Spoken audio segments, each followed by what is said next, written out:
Hello students, आज मैं सुधा अस्थाना सरदार पूर्ण सिंह द्वारा लिखा गया आचरण की सभ्यता लेसन लेकर फर्स्ट ईयर क्लास के बच्चों के लिए उपस्थित हुई हूँ। बच्चों,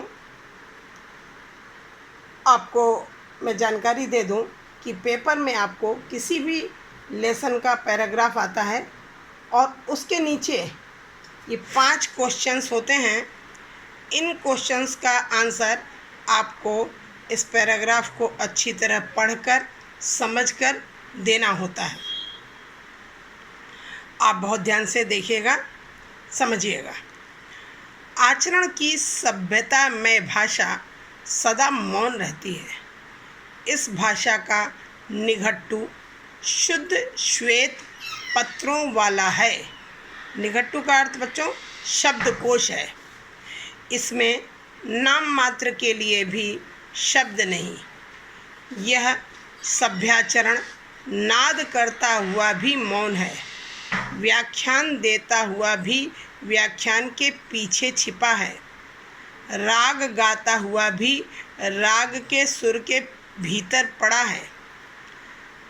मृदु वचनों की मिठास में आचरण की सभ्यता मौन रूप से खुली हुई है। मृदु मीन्स कोमल। नम्रता, दया, प्रेम और उदारता सबके सब सभ्याचरण की भाषा के मौन व्याख्यान हैं। मनुष्य के जीवन पर मौन व्याख्यान का प्रभाव चिरस्थायी होता है और आत्मा का एक अंग हो जाता है। चिरस्थायी मतलब होता है हमेशा स्थिर रहने वाला। अब बच्चों, आप पहला प्रश्न देखिए। प्रस्तुत गद्यांश के पाठ का शीर्षक और लेखक का नाम लिखिए। तो प्रस्तुत गद्यांश के पाठ का नाम बच्चों आचरण की सभ्यता और लेखक का नाम सरदार पूर्ण सिंह है। दूसरा क्वेश्चन है, आचरण कब प्रकट होता है? स्पष्ट कीजिए। आंसर देखिए। आचरण व्यवहार के दौरान ही प्रकट होता है और अपने स्वरूप में कोरे कागज की तरह बिल्कुल स्वच्छ होता है, जिसका असर जितना मानव पर पड़ता है किसी अन्य का नहीं। सभ्यता के अनुरूप आचरण करना अत्यंत महत्वपूर्ण है। तीसरा क्वेश्चन है, रेखांकित अंश की व्याख्या कीजिए।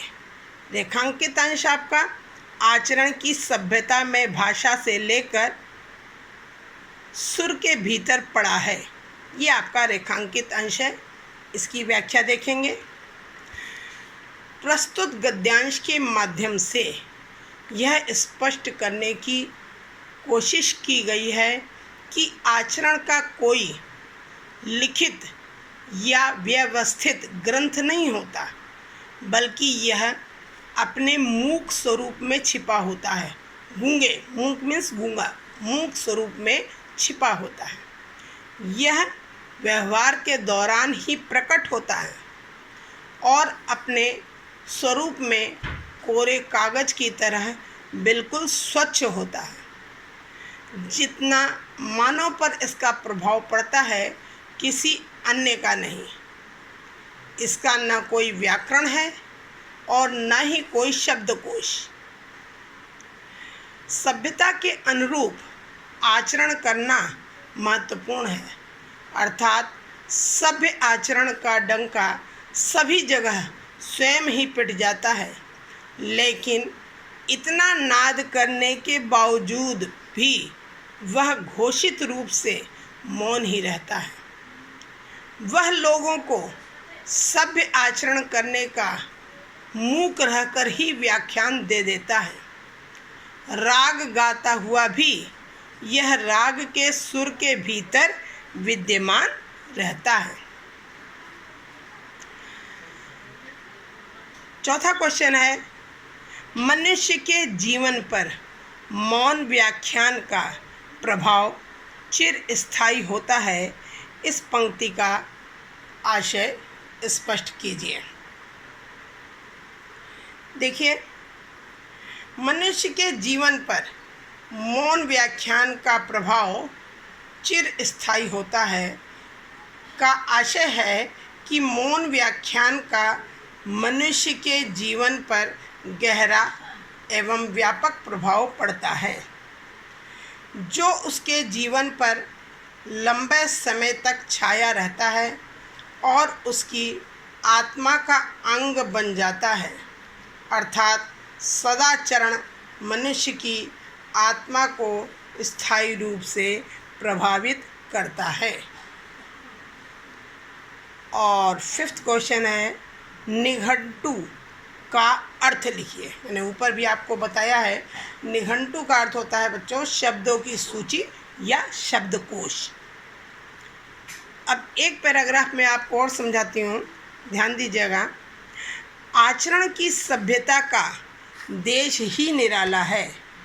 उसमें न शारीरिक झगड़े हैं, न मानसिक, न आध्यात्मिक, न उसमें विद्रोह है, न जंग ही का नामो निशान है, और न वहाँ कोई ऊंचा है न नीचा, न वहाँ कोई धनवान है और न कोई वहाँ निर्धन।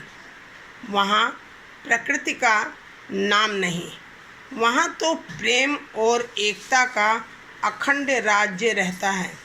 जिस समय आचरण की सभ्यता संसार में आती है, उस समय नीले आकाश से मनुष्य को वेद ध्वनि सुनाई देती है।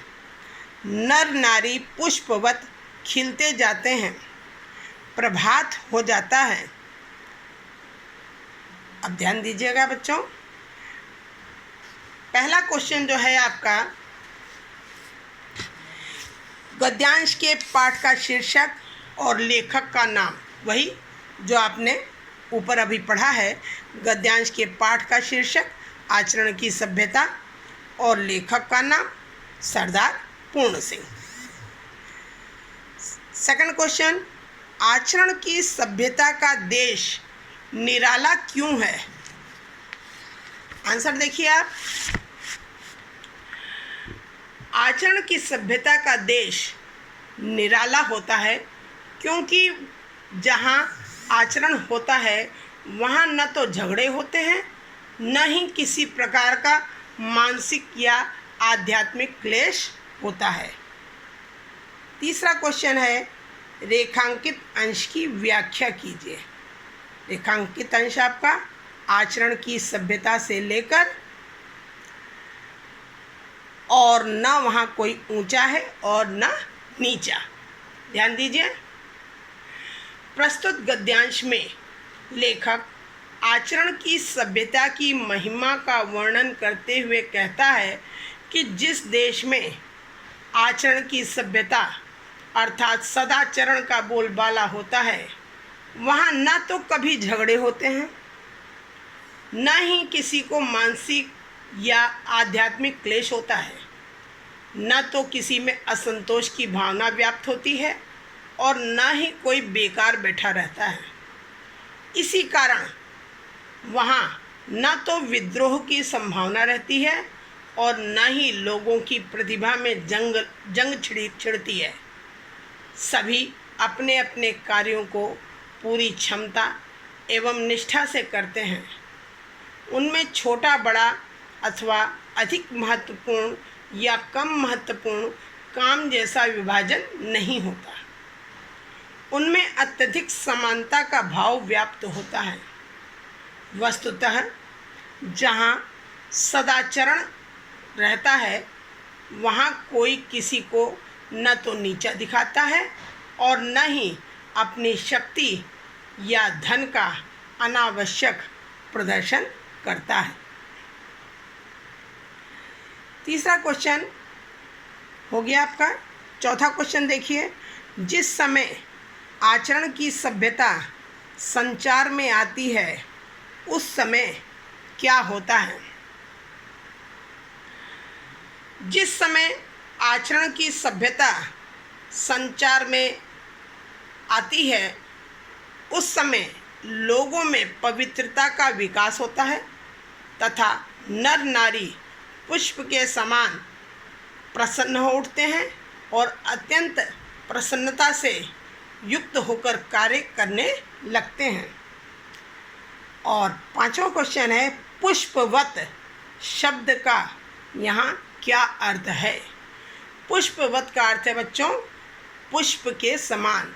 पुष्प का मतलब होता है फूल, फूल के समान।